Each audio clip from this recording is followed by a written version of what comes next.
Misha, how's it going, everyone? Agent Geek here. All right, so last night was the live letter 67 for Final Fantasy XIV. Let's get down to it. So, first things first, right out the gate, we got launch delay. I didn't want to even hear about this myself, but Yoshi-P came out of the gate apologizing concerning the delay. Stated that with this being the culmination of the Heidelin Zodiac arc, and with this saga being in development for over 11 years, on top of that, they wanted to make sure that all the loose ends were tied up, that everything was pristine, quality was good.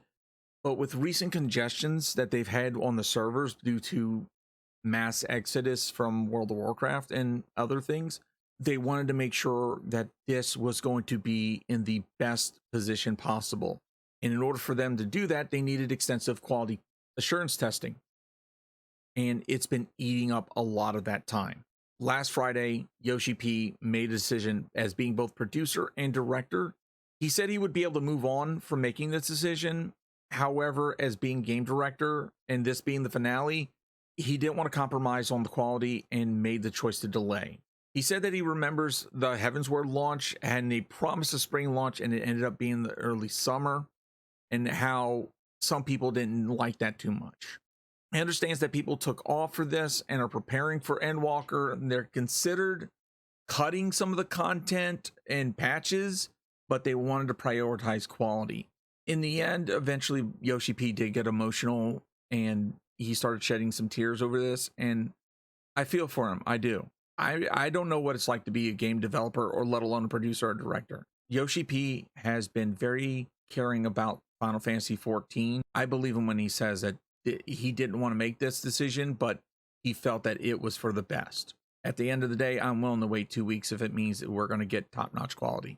All right, so right off the riff, after that, we started getting into some details for 6.0, as well as 6.05 and 6.1. So here's the bread and butter of it. We're going to get new role quests, which most of us figured. You will not be required to do them in order to pass through the main story quest, but they are going to set it up to where they're pretty much in your path. It's best to do them. There's going to be new deliveries for Disciple of Hand as well as Disciple of Land. Completion of all the deliveries will also give you extra quests that will be a culmination of the whole thing.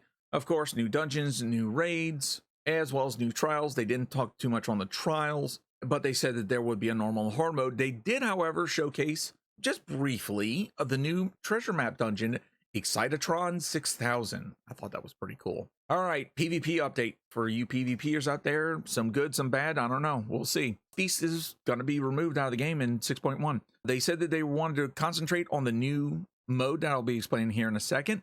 Hence why in 6.1 it's gone bye-bye. Preseason will still be available from 6.0 to 6.1, but don't throw away your wolf collars just yet, as they will still be obtainable and tradable. Feast loot will be rolled into the PvP season rewards, which I'll go into more in here in a second. So the new mode is called Crystal Conflict. Basically, it's 5 versus 5. If you've ever played Overwatch and you've played Payload, it's very similar.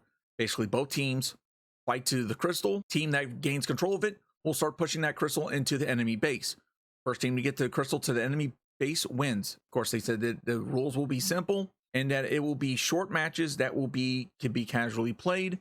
They said that there will be 3 modes: casual, ranked, and custom matches. And yes, skill-based matchmaking will be enabled. So as far as the reward system that they talked about, they're going to be season rewards. Season rewards will be based on ranking reward system, based on tiers as well as places.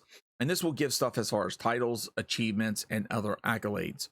A major PvP change that they're making is they're removing role-based matchmaking. And on top of that, they're removing and they're adding in distinct PvP actions and job-specific adrenaline rushes. Long story short, they're trying to remove the role-based out of PvP. If you're queuing up as a white mage, you're not necessarily going to be running around healing. You're going to be running around attacking and engaging the enemy.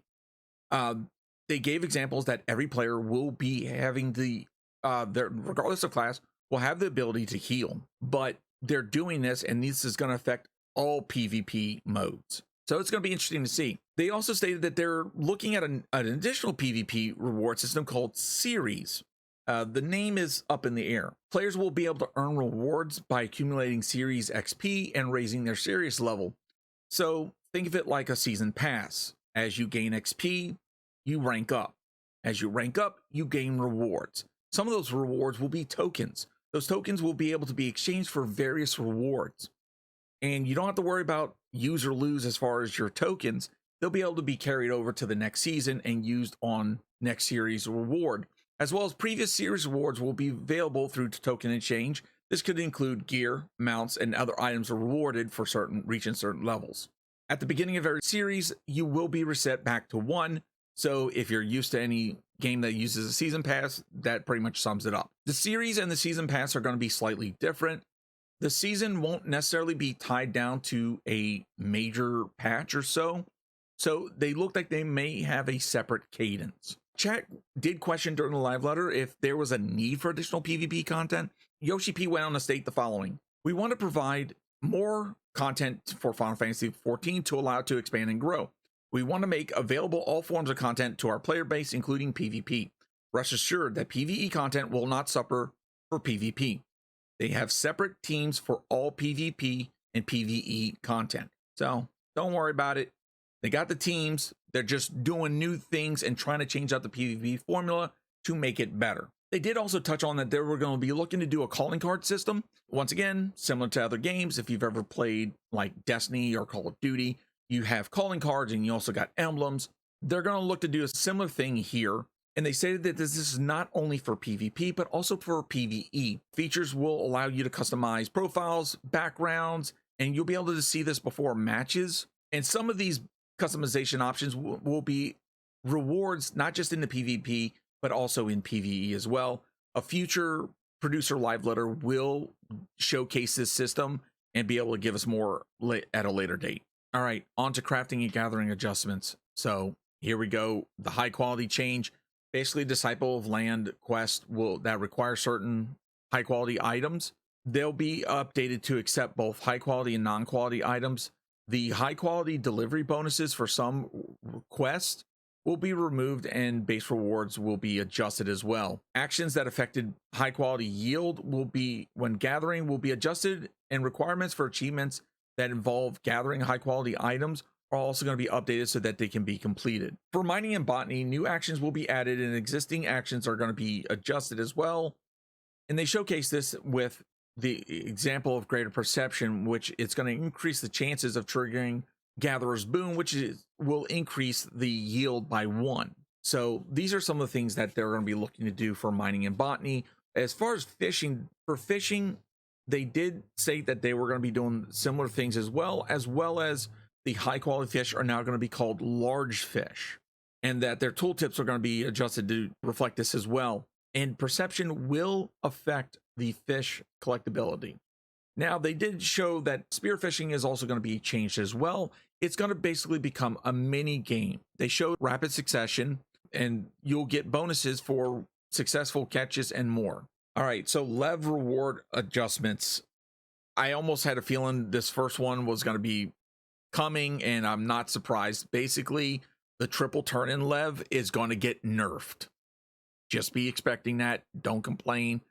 But they did say that they are going to adjust the other levs to compensate as well as to make it even.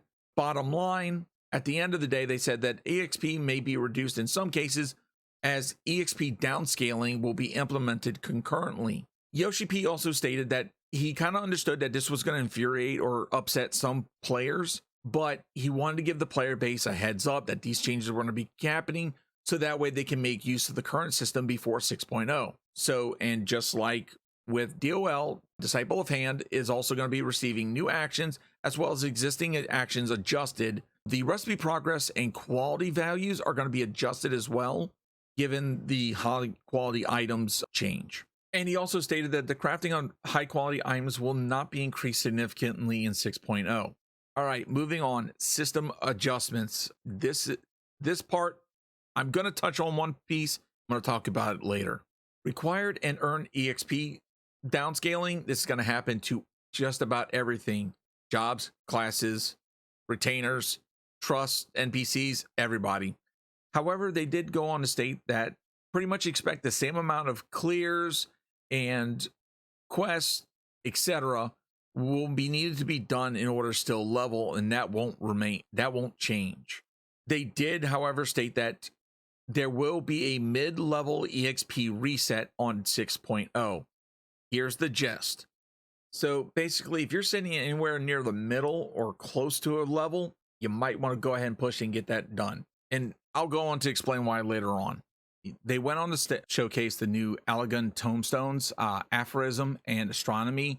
Aphorism is going to be the baseline tombstone that we'll start earning in 6.0.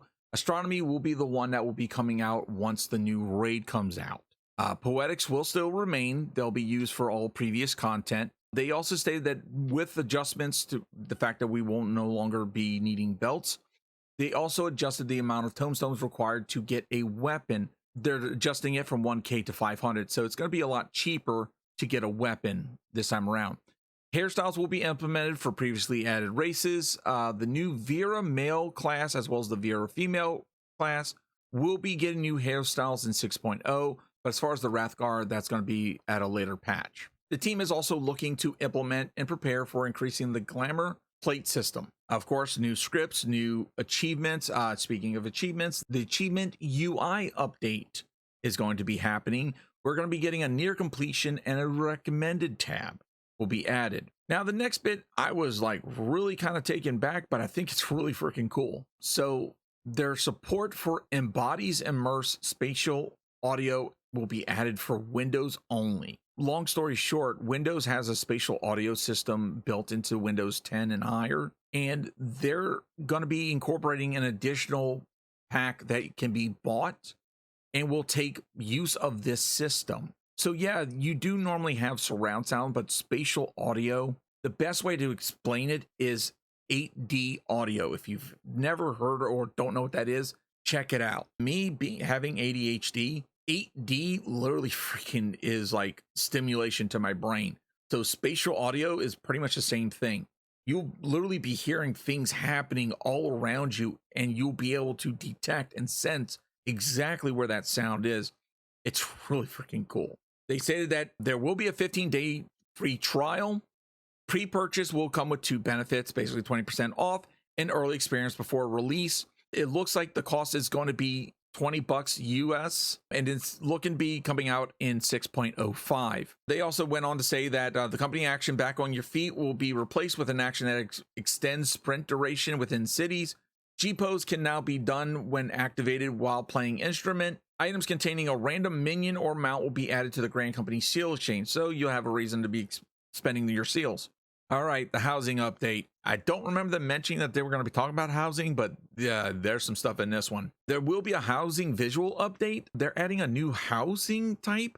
It almost looks like a cafe. I think it's pretty freaking rad. And this will be available for all housing sizes. The Ishgard residential district will be called Imperium and based on the firmament. 24 wards, 24 divisions. 6.0 will be able to tour this area.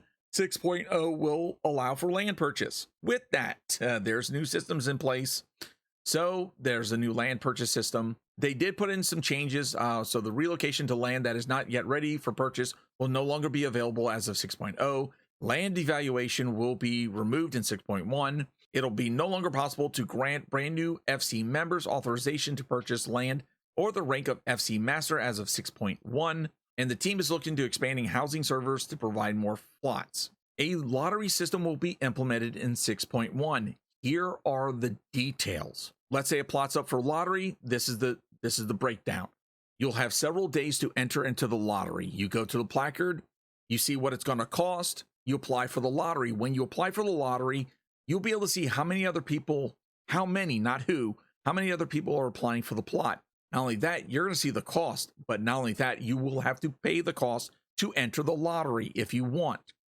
They're doing this to ensure that people without the money or the cash flow of Gil to be able to afford it won't just be signing up and clogging up the system. They want to make this fair for everybody. Now, here's how it's going to roll. Everybody pays in for the lottery. After several days, a winner's going to be chosen. You go back to the placard. The placard's going to say who won. If you're the winner, you can immediately go ahead and claim the house. You have several days to do so. For everyone that lost, you will get a 100% refund of your Gil. for the person that won. If you don't claim the land within the specific amount of time, you will lose 50% of your money, and you'll be able to reclaim the other 50% within a specified time. They're doing this because they want to give everyone a chance, the best chance possible, to get a house. At the same time, want to do it as fair as possible. They did go on to state that players found abusing the system will be seen as performing harassment. So don't try to screw the system. And the same rules will be applying for relocation. Yoshi-P did go on to state that the operational teams will be able to adjust and set the parameters on what houses, wards, divisions will be lottery and which ones are first come, first serve. During the talking of all this, Yoshi-P was looking at chat and did see that a lot of people were very supportive of the lottery system. Honestly, myself, I'm in full agreement. Lottery system is the best way. Yes, it's RNG. I hate RNG, but you know what? I'd rather RNG than, a house that I really want, or a couple houses that, or one or two houses that I might want. I can't get to because I have to work, or someone just happens to be at their computer at the time when it's available. All right, they did go on to state details about Oceanic data server. Basically, it's going to be called Materia, and all the worlds will be treated as new worlds with free transfer bonuses and etc. All right, so he also was real quick to go into and state that they were not going to be talking about island sanctuaries. That will be discussed in a later PLL. And just like at the very beginning of the live letter, they went on to talk about the schedule, and this is the gist of everything. On December 3rd, we're going to be looking at patch 6.3 and the Endwalker early access. On December 7th will be the official launch. On December 21st will be the Pandemonium launch. This is going to be the new raid. On January 4th, we'll be looking at the Savage Pandemonium launch, Excitotron 6000, the new Astronomy Tomestones, and new crafting gear. They went on to explain that All Saints Week got shifted. So originally it was supposed to land during the time of launch, but with the fact that everything got delayed, as well as All Saints Week got delayed, they didn't want to compound the stress of doing early access, as well as trying to do All Saints Week. So that's going to happen in January sometime. But not only that, they are going to be doing some instance dungeon stuff that I think sounds really cool. Yoshi-P went on again to apologize for the delay and everything, but they said that they're running at max DPS and they're doing everything they can to make this the best expansion possible. And they stated that there's a rumored gentleman that will be returning in 6.1, and that they're already working on the next adventure for the Warrior of Light and the Scions. So be looking forward to that. Okay, last but not least. All right, for those two hot topics I was talking about earlier, the mid XP wipe, as well as the housing situation. So let's boil it down real quick. So the mid-level XP wipe, the reason why this is happening is because they have to make adjustments to the database and do some overwrites in order to scale the entire system. Some things are fairly easy to do, other things not so much, and the EXP system is one of them. In the only way that they could do it and preserve the EXP system would be a 3-week shutdown of the game in order for them to make that change. And that's not feasible. Even Yoshi-P said that the players wouldn't want that. And I concur. Being former IT, as well as having some knowledge of software development, as well as databases, yeah, databases are complicated. Most people say words are complicated, ADHD.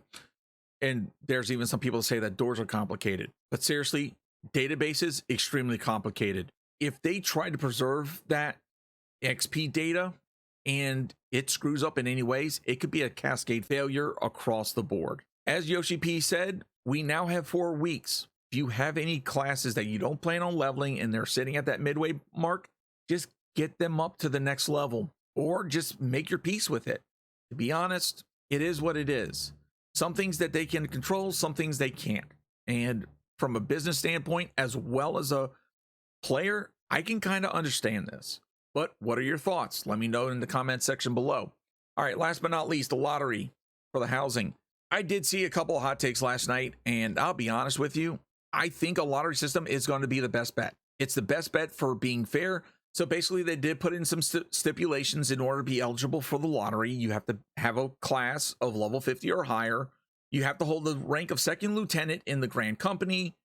And you cannot have a character on the same service account with a plot already on that world. I mean, be honest, people, let's not be greedy here. And that's what they're trying to do. They're trying to make this as simple and easy as possible and fair for everybody. And I mean, to be honest, anyone, in my opinion, that is against the lottery and is all for the first come, first serve, well, sorry. That's how things were done before. The team wants to try and be fair for everybody, especially a lot of the newer players that really do want a house. Now, they did say that they were going to be looking to try and expand the housing servers to grant more housing plots via new wards and divisions, but that's going to come at a later point. All right, everybody, that pretty much wraps up the recap of the live letter. Let me know what you think. If you found this helpful, give me a like, please. It really helps. Outside of that, let me know in the comment section below what you think. Did you like the live letter? Are you disappointed with the delay? Whatevs. Hey, everybody, Future Cajun here. So real quick, just as I was getting ready to start putting this all together, I saw that there was an update to the Endwalker site.